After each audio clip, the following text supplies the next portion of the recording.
Assalamualaikum warahmatullahi wabarakatuh. Kembali lagi di Aram dan Misteri. Ada beberapa tempat yang seharusnya tidak pernah kita jadikan tempat tidur. Bukan karena sempit, bukan karena kotor, melainkan karena bukan hanya kita yang berbaring di sana.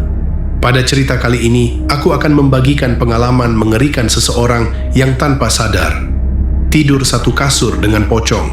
Apa yang awalnya ia kira hanya mimpi buruk, perlahan berubah menjadi teror nyata yang tak bisa dilupakan.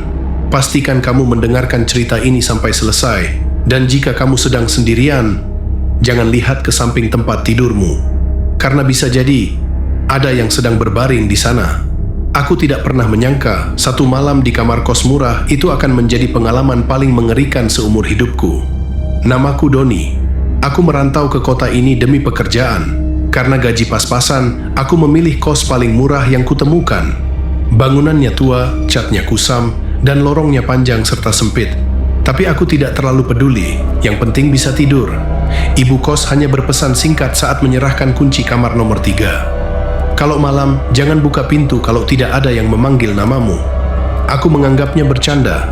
Kamar kosku kecil, hanya berisi kasur tipis, lemari, dan satu jendela kecil yang langsung menghadap tembok. Tidak ada kipas, tidak ada AC. Udara di dalam kamar selalu dingin, bahkan saat siang hari. Malam pertama berjalan normal, malam kedua juga, hingga malam ketiga. Aku tidur seperti biasa, mematikan lampu dan menarik selimut sampai dada. Entah pukul berapa, aku terbangun karena merasa kasurku bergerak pelan. Awalnya kupikir hanya aku yang salah posisi. Tapi lalu aku merasakan sesuatu yang aneh. Ada berat tambahan di kasur, seolah-olah ada orang lain yang ikut berbaring di sampingku. Aku membuka mata perlahan. Gelap, tapi aku bisa melihat sesuatu berwarna putih di sisi kanan tubuhku. Dadaku langsung berdebar kencang. Aku tidak berani menoleh sepenuhnya, tapi dari sudut mataku, aku melihat kain putih kusam terikat di bagian kepala. Aku menelan ludah. Itu pocong.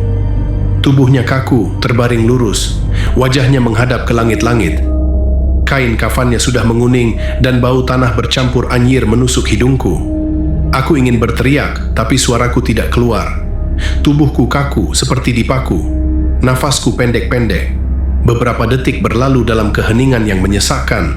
Lalu tiba-tiba, kepala pocong itu menoleh ke arahku. Matanya terbuka lebar, hitam, dan kosong. Bibirnya bergetar, lalu terdengar suara parau sangat pelan. "Kamu tidur di tempatku." Air mata mengalir tanpa bisa kutahan. Dalam hati aku membaca doa sekuat yang aku bisa.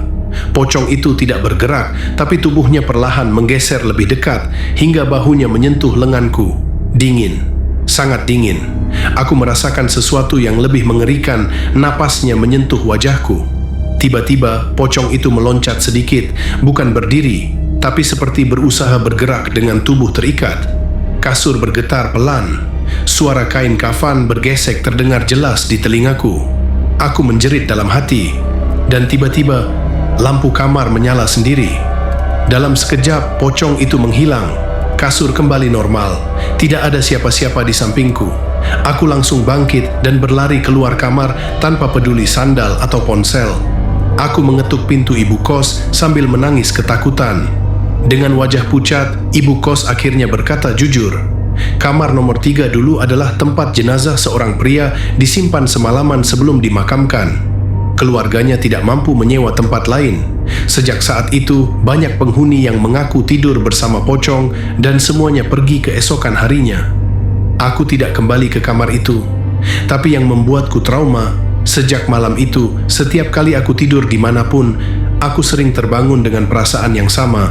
Kasur terasa amblas, udara mendadak dingin, dan dari balik kegelapan, seperti ada sesuatu terbaring di sampingku. Begitulah cerita horor dari saya. Jangan lupa subscribe, like, dan komen. Terima kasih.